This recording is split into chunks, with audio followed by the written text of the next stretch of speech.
Welcome, everybody, to the Not a Rabbi podcast. We are recording live, as always, as usual, thanks to the wonderful friends and fans at the Fifth Column Discord channel. We always appreciate their support and surprise, I guess. I don't know. I was going to say surprise for some reason, but that absolutely makes no sense whatsoever. Be that as it may. We are live. This is going to be Season 3, Episode 5. What we're going to be talking about today, we got 2 news articles, and in addition to that, there are a lot of holidays coming up, and I thought I would try to touch on not the holidays themselves per se, although I would like to actually go ahead and do that maybe in an upcoming episode. But what I wanted to talk about was something a little bit more on the professional side of things, and how so many holidays in such a short time frame affects the Orthodox Jewish worker. I thought that might be an interesting look at things and take on things. So we're going to go ahead and do that. Anyway, good to have people in the live chat, always exciting. And what I wanted to do is let's go into the news articles. We don't have any follow-up. Nobody asked any follow-up questions. So we'll go straight into the news articles. And the first news article we're going to talk about is a little bit of a history article, and I'm going to throw that into the chat, so if anybody wants to go ahead and read that, they may certainly do so. And this is I think the craze for Hamilton has somewhat died down because the musical it's still going, I think, on Broadway and off Broadway as well, and the touring that they do with the Hamilton musical production. I got a chance to see it. It was really wonderful. It was a very nice time. Got to see it with my daughter, which was very nice. Believe it or not, I read the novel, or not the novel, but the biography by Ron Chernow that the musical is based off of. Surprisingly enough, I believe it's called Hamilton. And before even getting into the Broadway show, and my daughter was heavily into it when she was in high school. I was into it as a result as well, and really it is a wonderful soundtrack. There are some songs that honestly made me cry a little bit, which was I'm comfortable enough to tell you that. But anyway, it was really interesting, and there is an article here, as you see in the chat, where a historian claims founding father Alexander Hamilton had a Jewish upbringing. Now, what this basically is saying is that Hamilton's mother, Rachel Fawcett, converted to Judaism in order to marry a Jewish merchant, easy for me to say, named Johann Levine. I'm not sure where he originated from, Johann Levine. I believe it probably says it in the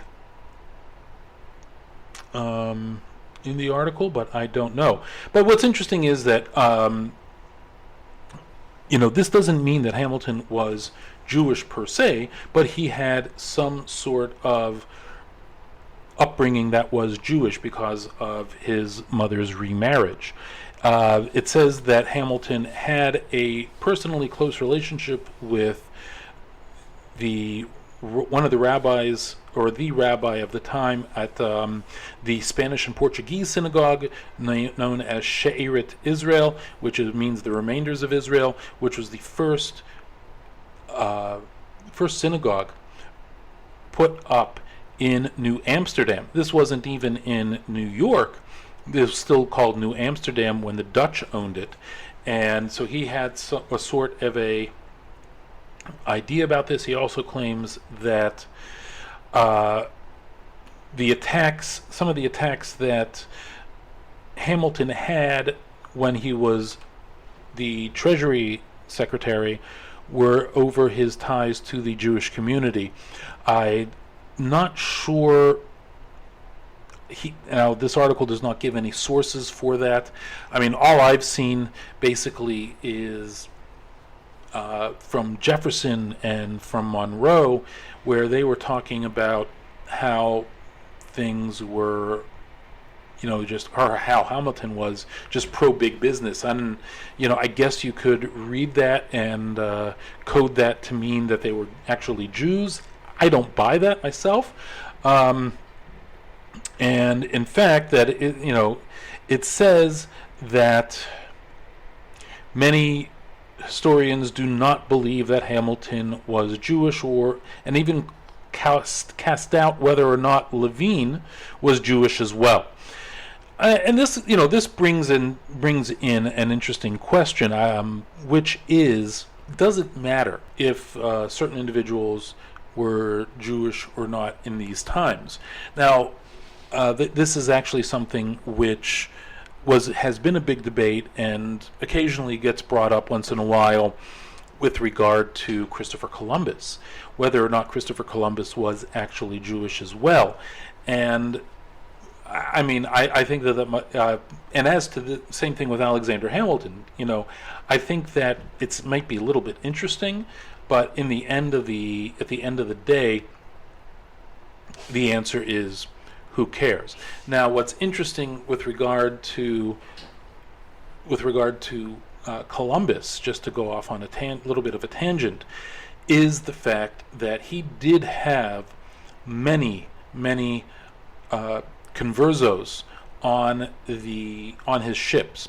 Conversos, for those of you who are not familiar, what they were are Jews who converted to Christianity for just pretense, for the pretense of just looking like they converted to get ahead, but they were not seriously or religiously inclined to stay Christian, and this is the reason why the Spanish Inquisition actually happened, was because of these conversos and Ferdinand and Isabella, everyone's good friend Torquemada, going ahead and saying that these conversos needed to either actually convert, or they would have to meet a fiery death in the auto da fe. And that is, as history knows it. Interestingly enough, the date that Columbus started sailing in 1492 was the Hebrew date is the 9th of Av, which we've spoken about the 9th of Av previously in a previous episode. And what happens is that,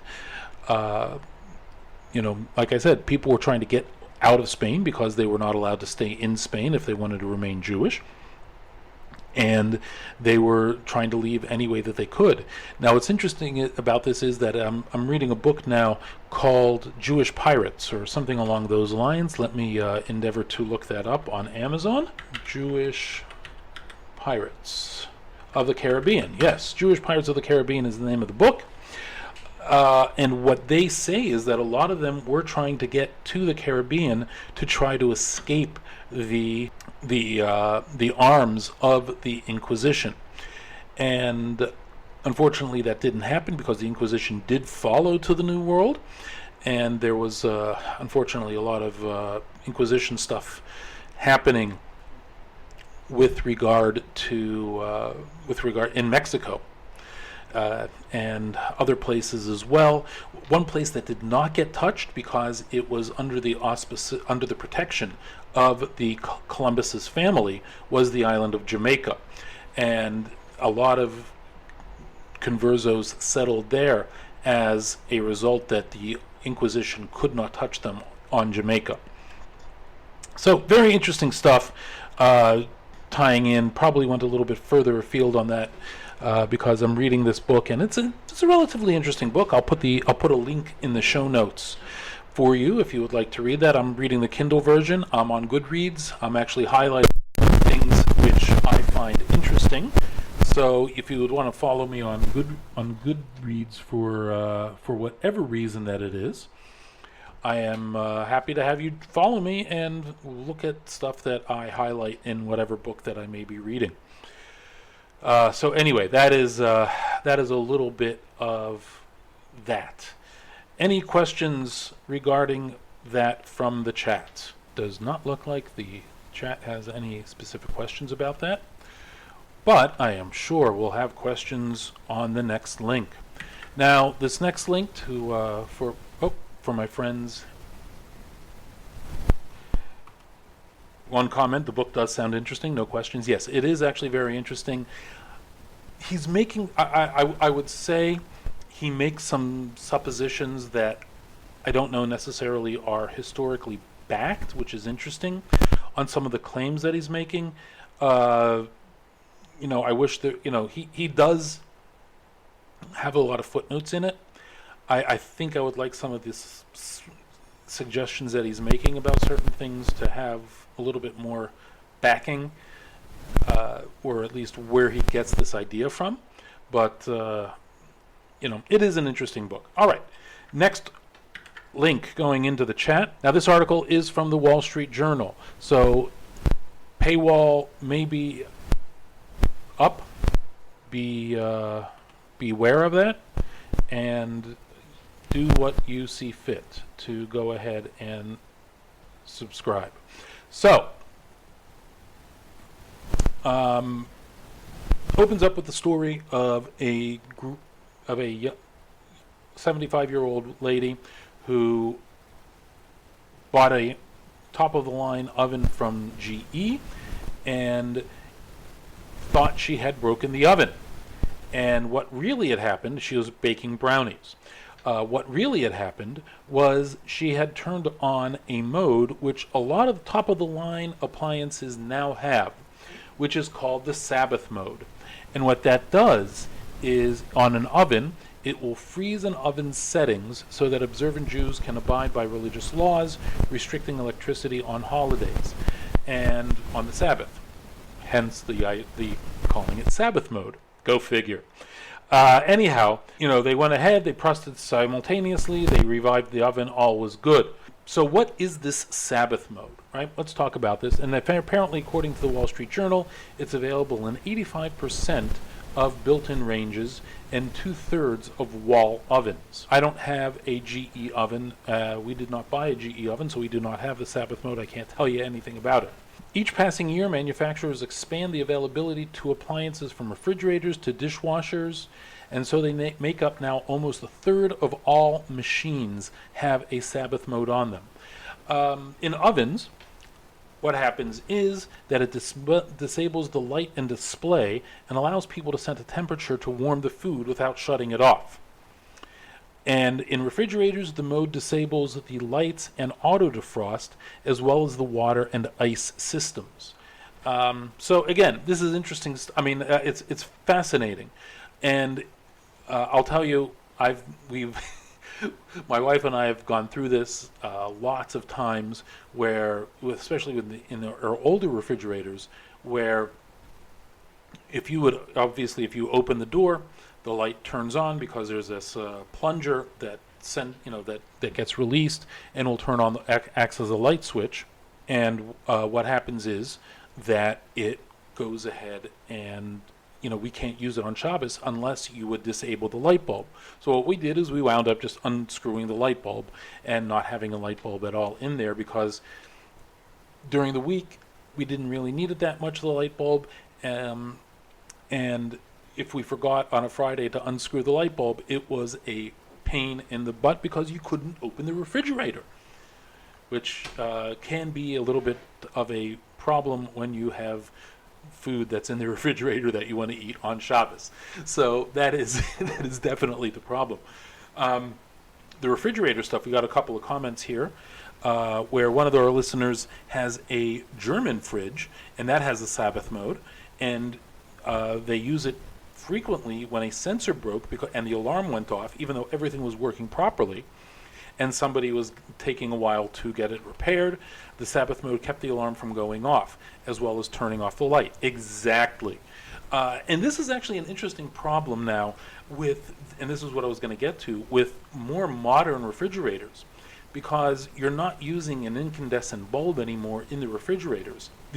What is happening with the LED bulbs? What are LED bulbs? Do LED bulbs count as doing something? What happens, right? These are all questions that people who are a lot more knowledgeable than I am go ahead and need to answer, or do try to answer. And they go ahead and do that. Now, there is a debate. I feel like I talked about this earlier, but in an earlier podcast, but I'll definitely talk about it here, which is there is, let's try to take this from a step back. This I know I did talk about there are 39 creative actions that cannot be done on the Sabbath, and they are based on the creation of the tabernacle, which you take a look at at the end of the book of Exodus, how that the tabernacle was built and other things. And so there are these 39 creative labors that you cannot perform. The question then becomes, what exactly is this creative labor that you are doing for electricity? And to the best explanation I've seen and I've found and I've heard is that it is the completion of the circuit. So once you complete the circuit, you are performing, you are actually building. And therefore, since that is happening, you cannot do that on the Sabbath. There may be a better understanding of this, and I think I've talked about this before with other things, how they've tried to create different things. There's actually there's an organization in Israel, and I'm trying to remember what the name of it is. I believe it's Soma, if I'm not mistaken. I would have to.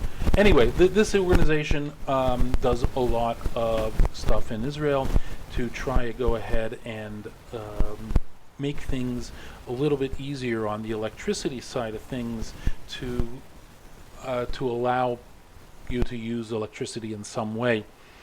Again, I'm not going to get into the real deep weeds on that, but that is definitely something. And so, like I said, it looks like, for our understanding right now, it is the creation of a circuit that is a creative action that is not allowed on the Sabbath.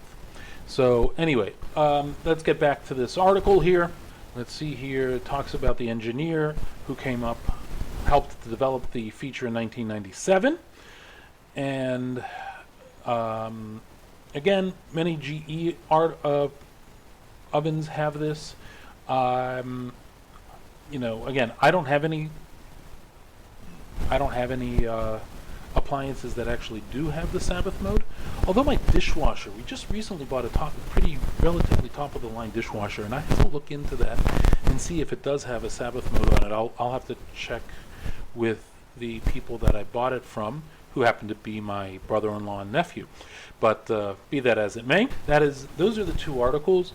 I'll tell you that I'm working on setting up the place that we now live in to have a lot more smart home capabilities, so that I can set timers on lights that so that they could go off, go on. Air conditioners, I'm using a smart plug for an air conditioner. I'm using a smart plug for a bunch of different things.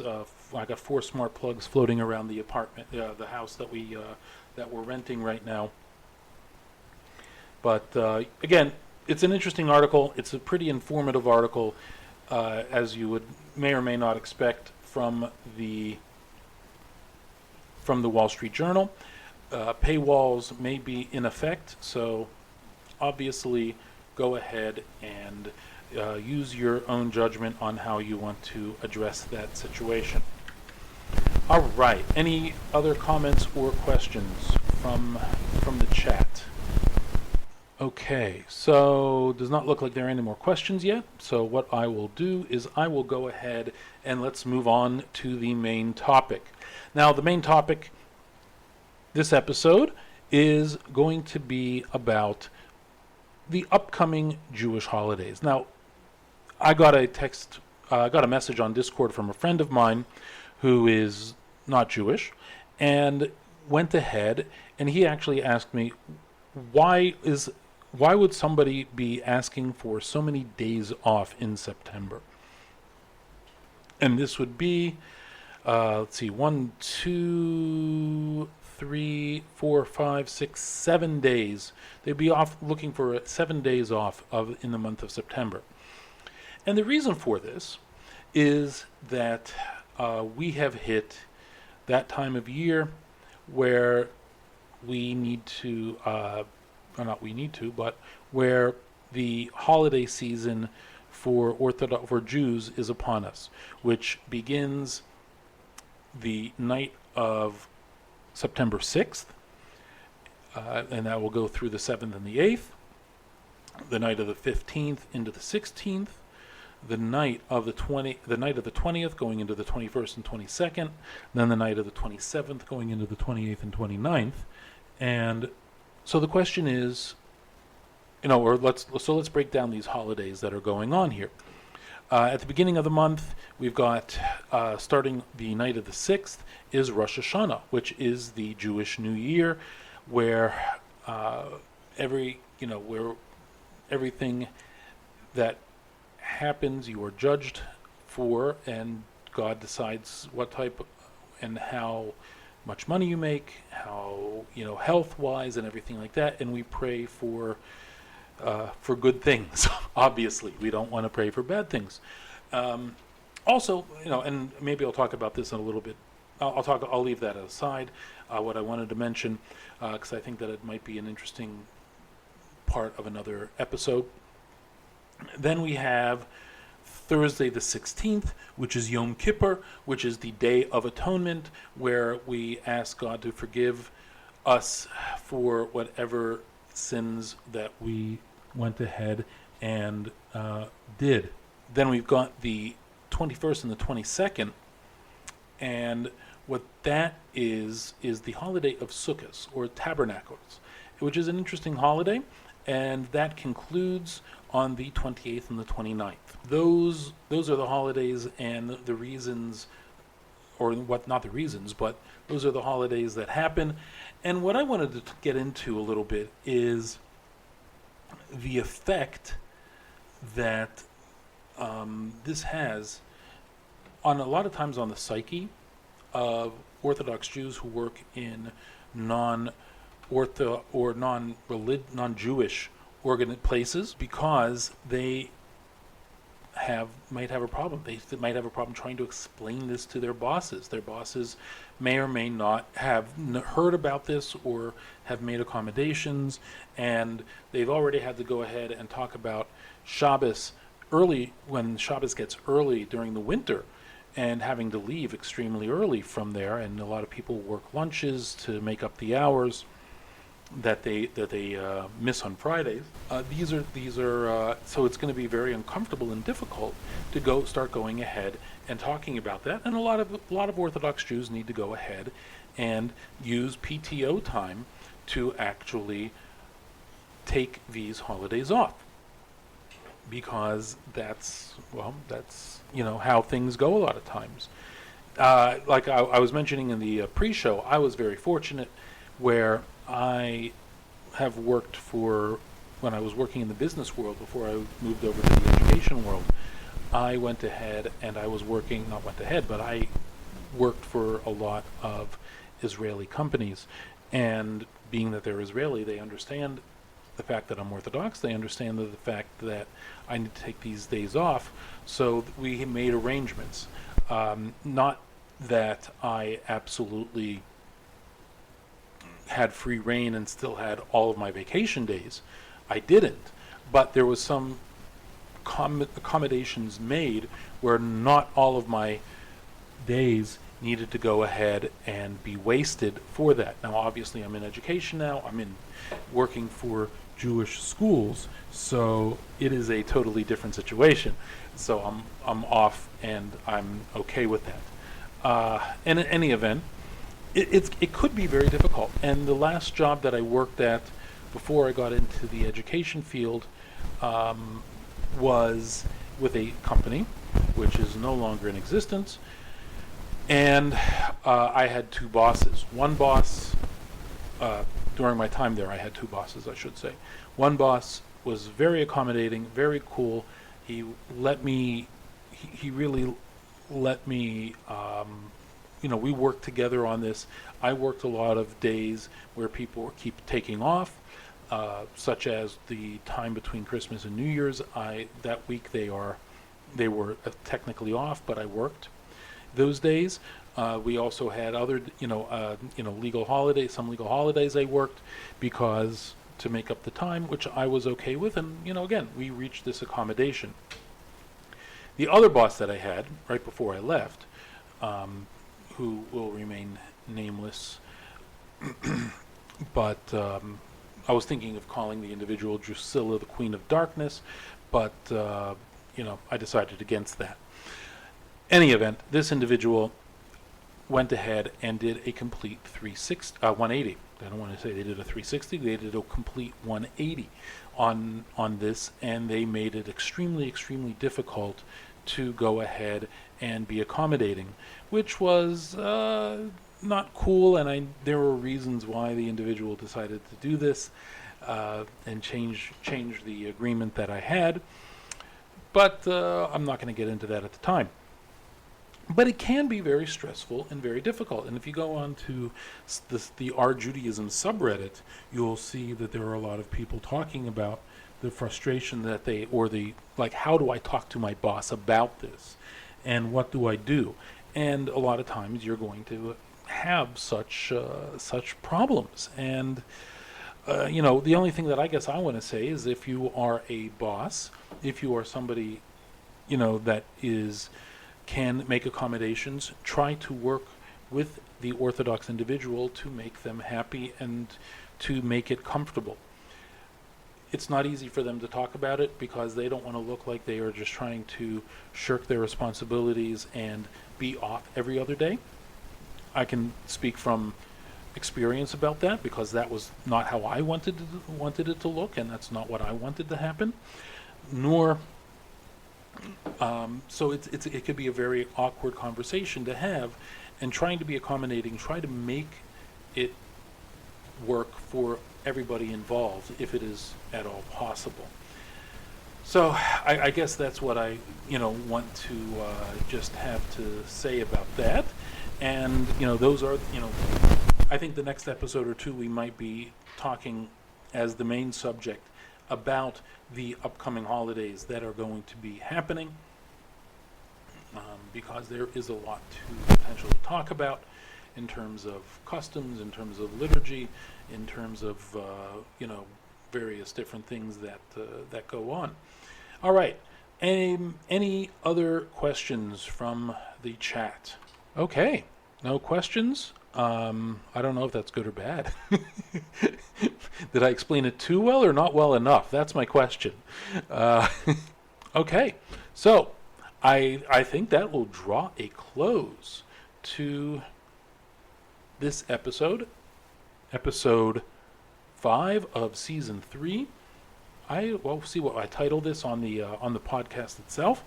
But thank you all for listening once again. Thank you very much for listening to the Not a Rabbi podcast, season 3, episode 5. We'll see what the topic gets, what the title is when we get there. I think I got an idea, a little clickbaity, but sometimes you got to do it. And also wanted to remind everybody to don't forget to subscribe. Don't forget to share this with friends of yours, family members. Your dog, if he listens to podcasts, he or she listens to podcasts, you could certainly do that as well. And don't forget to put reviews in so that we can continue to climb up the charts. Thanks for listening. I am Aaron Benedict, and I am not a rabbi.